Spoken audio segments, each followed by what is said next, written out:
This is the Ethanol Report, the industry podcast from the Renewable Fuels Association since 2008. I'm Cindy Zimmerman. Exports of U.S. ethanol are hot right now, and I had the pleasure of speaking with Ed Hubbard, who is General Counsel and Vice President of Government Affairs for the Renewable Fuels Association. And he's the go-to guy with RFA to talk about trade. So that's what we're going to do. So first of all, Ed, let's start with the Global Ethanol Summit that was just held in October in Washington, D.C., and RFA was a sponsor, and you were on the program. So tell us about the purpose of that summit and what RFA's role was, and some of the main opportunities that were highlighted for U.S. ethanol at the conference. RFA's partnership in the Global Ethanol Summit is part of a larger partnership with the U.S. Grains and Bioproducts Council, is what they call themselves now. They serve as what's known as a cooperator with respect to the U.S. Department of Agriculture. Probably back in 2011, maybe, the U.S. Department of Ag started really focusing on ethanol. When I started at RFA in 2008, ethanol was not an ag product, not considered an ag product. It was managed under the Department of Commerce through, and it was deemed an industrial product. But by 2011, U.S. Department of Ag had, kind of adopted, pulled it in and said, well, look, we're going to start giving money to ethanol as an ag-related commodity. And so USDA wanted to bring U.S. Grains Council in, but the requirement, or at least the understanding, was that they would be also partnering with the industry. So it's a partnership between the Grains Council and Growth Energy and RFA.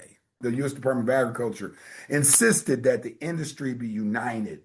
When you have cooperator money, they want everybody on the same page. And so Grains, RFA, and Growth have been partnering up on trade promotion efforts for more than 13 years now.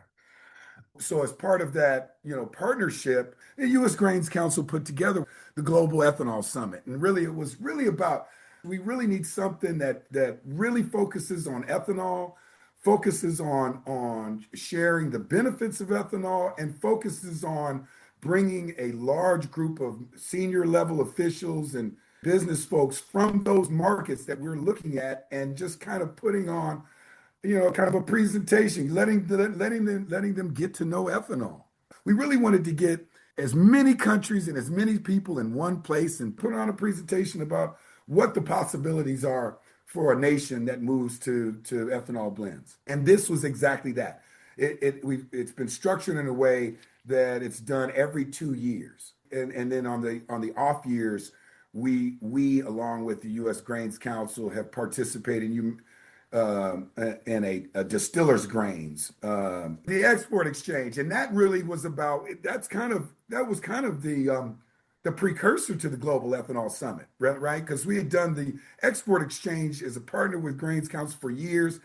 Ultimately, Growth got brought into that, but this was really designed to be an export exchange for ethanol.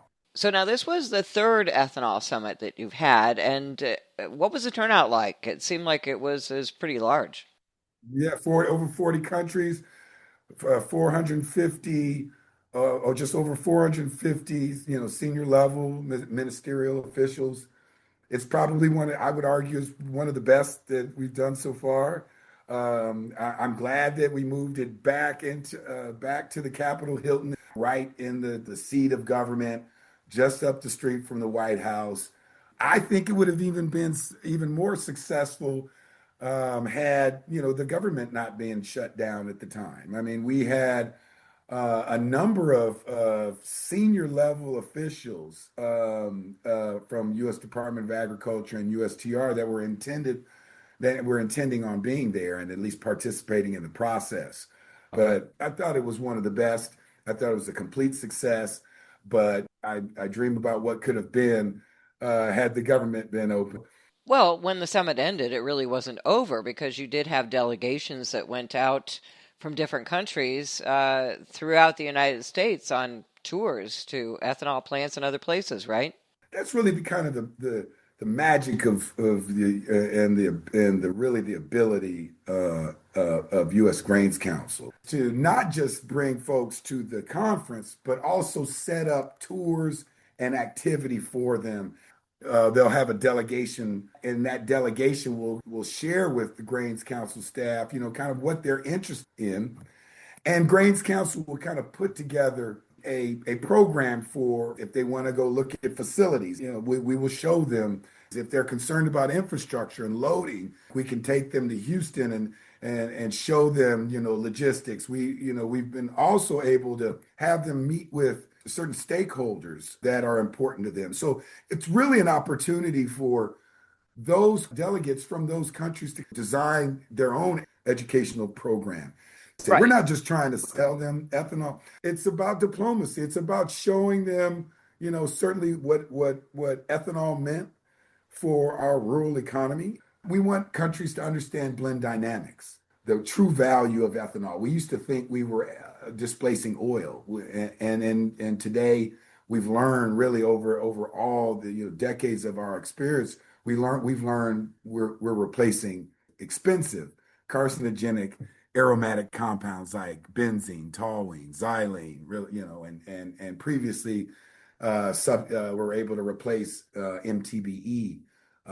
So I think we're sharing everything that's of value for these countries. Well, this year, it seems like ethanol exports have been really hot. The Trump administration has been working on trade deals all over the world, and so many of them are good for ethanol. And just last month, you were on a trade mission with the Secretary of Agriculture to the United Kingdom. Tell us about that trip and some of the opportunities in the UK.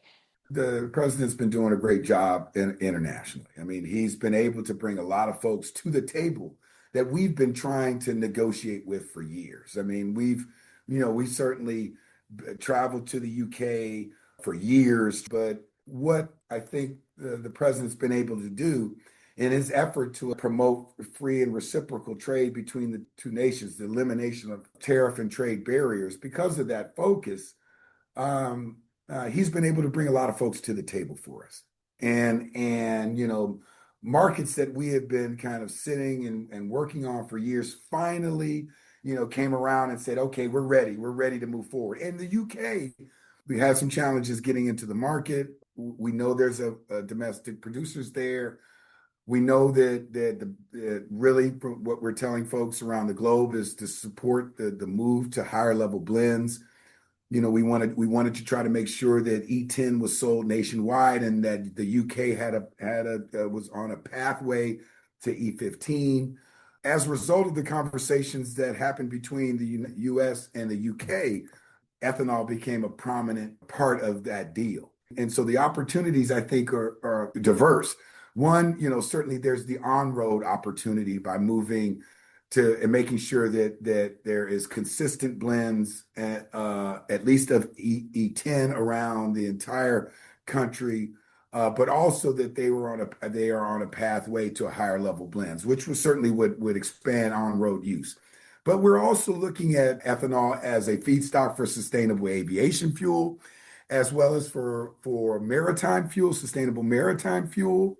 The deal that ultimately we cut, that the Trump administration was able to cut with the UK, was that at least 1.9 billion liters of ethanol could enter into the UK under a tariff rate quota, meaning a zero tariff. So the first thing that was accomplished through this deal with the UK that expanded opportunities for us was the elimination of an actual import tariff. Second of all, you've got a pathway to expanded volumes and higher level blends and at least consistent numbers. So that's also been very helpful as well. And then, like I said, the last thing was the commitment to explore and utilize U.S. ethanol as a feedstock for sustainable aviation fuel. How significant for ethanol are the deals that were just announced in the countries in Southeast Asia? Well, they're pretty significant. Southeast Asia has been an area that we've been working on for years. Vietnam and Thailand have been markets that we have focused on as promising growth markets for us. Look, we like Canada. We like the big market of Canada. We like, very robust markets.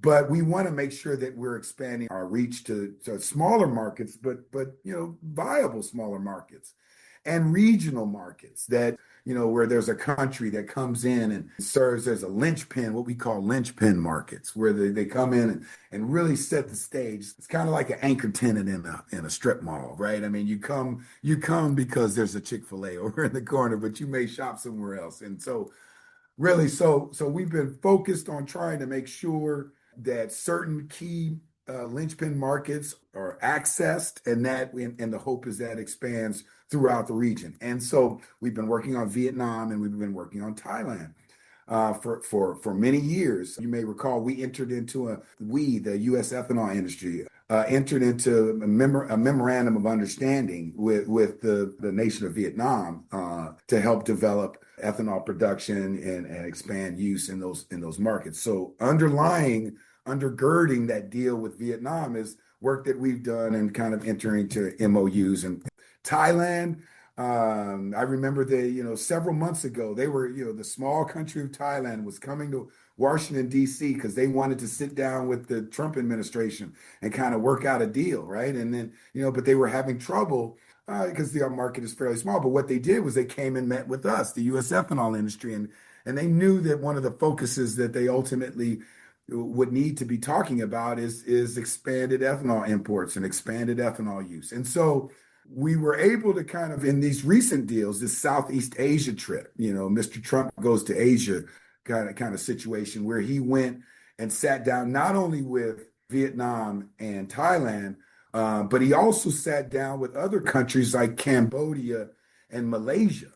And these were markets that we were looking at, but we knew, they hadn't matured enough to really have a real conversation about ethanol market expansion. But what the president was able to do was also get Cambodia and Malaysia to start talking about potentially moving to ethanol. Neither one of those countries have a blend policy. Neither one of those countries have any sort of blending activity going on, but they were willing to, kind of look at it in the future. The four countries that ultimately were deals were negotiated were Cambodia, Malaysia, Vietnam, and Thailand. And of those countries, those four countries represent 68% of all the trade coming out of the Asian bloc, the Asian region.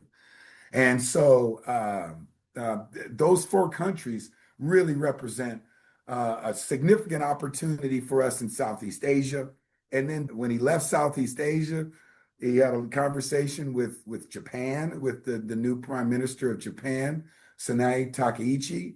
It was really great for us because that's another market that we've been able to secure a trade deal with. The meeting that ultimately happened with Takaichi happened in South Korea, which is another market that we've been trying to work on through a trade deal, and have had some progress, some success with ethanol, usage and commitment, but just haven't gotten to the point where we really could ink a really strong deal involving ethanol. And then the president being able to meet with China this Thursday.